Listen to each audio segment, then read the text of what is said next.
Hello friends, welcome to my YouTube channel. In this quick tutorial, I'm gonna show that how to make your mobile faster. For the settings, you have to open settings on your device.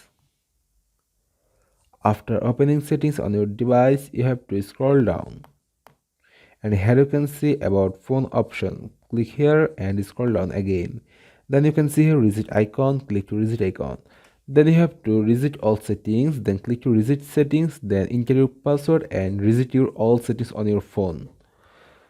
Then you have to click reset network settings, then again same to reset settings, then reset it, enter your password and reset your phone all network settings.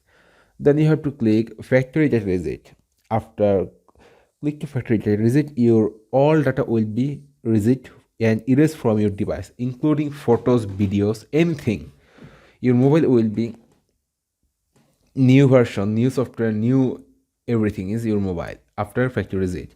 Friends, if you reset your device factory reset, then your device will be make faster before.